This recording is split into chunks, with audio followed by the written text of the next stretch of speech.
Okay, first a little bit about last night. I think the biggest thing that is pretty evident is we had challenged them to be relentless in their effort, be physical, both mentally and physically and mentally tough, and to tackle well. And I think we came out of the game, the first game, the missed tackles were minimal, and usually when there was a missed tackle, it was not long before two or three others were making up for it. We didn't have very many at all for the first game. We were relatively pleased with that. I think the effort is probably the thing that came out the most. Is they really did what we asked them to do. They played very, very hard. As far as where it started and ended, it started and ended up front. Those guys did a really nice job of changing the line of scrimmage and creating negative plays. I'm not sure what the number was exactly. I'd be wrong if I told you. I got it in my head somewhere. It was in the neighborhood of, I think there were 14 total negative plays created. We put pressure on the quarterback, and I think it was the total count now is 6 sacks. Is that right? No. So we affected the quarterback in a big way, and it was a good start. Now we've got a big challenge this week, and that we've got the reigning national champion at their place. They're a very, very talented football team, very good up front in the offensive line. They've got a stable of running backs. The receivers are they just keep feeding the system with the receivers. And the quarterback is very, very talented. When you watch the game yesterday on video, I'm not saying, obviously, their old quarterback was a first-round draft pick and one of the best to play in modern time. But their quarterback is a very, very good football player and has a bright future in this game. So that would take questions. So their current quarterback, does he remind you of Deshaun Watson, the same kind of player? He is. He's a physically looking. He's a tall, slender, powerful build guy. He throws a very good ball and runs really well.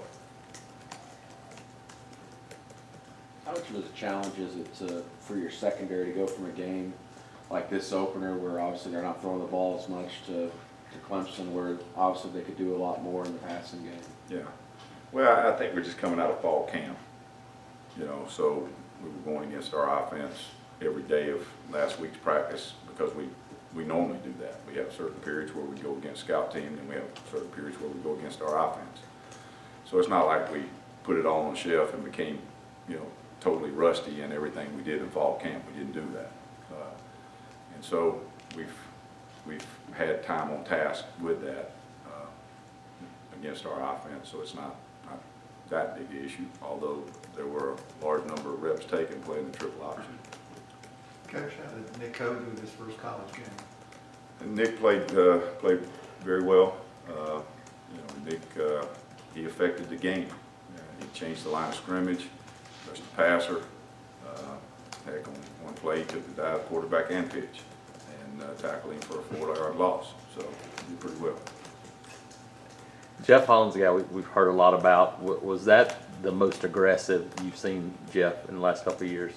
Well, we've seen Jeff just kind of get better each week that we've been here. He loves to practice. He loves to compete. And so he's a consummate football player in that regard, in that he's, we always tell him, you're either getting better or you're getting worse. You never stay the same. And he works every day to get better. And so I think that's what you saw. Was that the best performance you've seen from Marlon Davidson? Well, I think in terms of the run game, he had a very good game, and then there were minimal passes, and of course he affected the quarterback in that, both from outside and inside. I wouldn't say it was the best game I've seen him have, but it was a very good game. Considering the injuries and everything he's had, you're pretty impressed I mean, he said he didn't know for sure he was gonna play until maybe that day. Well, I don't want to get into medically. He was Right. practicing before that day. Right. So, you know, that's the only thing I can judge on. If he's out there practicing, I assume they're going to play. And so, you know, I think he got plenty of work. We wouldn't play him without, particularly in a game like that where it's so different without work. So he had time on task. Kevin, I guess it really would apply to both teams. When you play an opener against a team that you got better players than they do, and then you turn around and play a game like this one where the speed and the intensity and everything goes up, is there an adjustment period in the game? Well, I don't really, y'all have heard me say this before, hey, I don't make the schedule. I don't care where we play, who we play, what time we play, let's just get ready to play. Last year it was flipped over, it was the other way. So you can say, well, is it harder to, you know, play a game where you're physically against you know, at the time the team was going to be a national champion, and you know, you beat up the physicality of the game and the number of snaps and all that. Doesn't that wear you down for the next game? So a long time ago, several years back, I just quit worrying about that, and it's the next game and all that stuff, the peripheral stuff. You know, it only has an effect on it if you let it have an effect on it. We're not going to let it have an effect on it. Kevin, you talked about your freshman defensive backs that got to play some opening night. Yeah. And get building some depth back there in the secondary too. Yeah, we played a lot of guys back there. I mean, and we moved them around. You know, Denson played, Dean played for the first time, I think, in 3 years. You know, so he's really a new guy. Was excited, had a big smile on his face, and played well. And then, of course, we had Jordan Peters play out there, and Leonard played. Daniel Thomas was back and played well. So we had a lot of meaningful snaps by a lot of those guys. Did a good job. Kevin, Trey Williams also had the production he had. When the line was doing as much as it was to get into the backfield, for him to have 10 tackles and tackles to loss and be as productive from that position. Yeah. And really the middle linebacker in a triple option the tackle number should be up there. You know, when you get worried is when you start seeing the safeties have a large number of tackles, and it's a little different. But he did play very, very well. He's a very instinctive player. He's a smart player. He was productive in doing his job, but he also made some plays that was, you know, extra effort plays after he had cleared his responsibility, and then of course had the 2 sacks. I think this Clemson offensive line's third in the nation in experience returning. You also went up against them last year. Is that really showing up on film now? They're just really a cohesive. Yeah, they're very well coached. They're a good group of guys. You know, they got good players across the board. They really do. You know, the thing about it is where we work. You know, that'll be almost about every week for the rest of the year. That's just the nature of the business at the level we play at. Can you talk about Derek Brown moving inside the tackle, how he did out there Saturday night? Yeah, he did. Derek did. You know, he's a big force, and he's still young. You know, he's still a young man, but he's a big, powerful guy, and was productive. I think he played at a fast rate too. Played with really good energy. Made some plays, extra effort plays out of the core where he ran things down. You know, there was a couple of plays that, for example, that you know they extended the play, got it out on the edge, and we had it hemmed up, and the guy kind of sat down and started to cut back, and Derek made the play.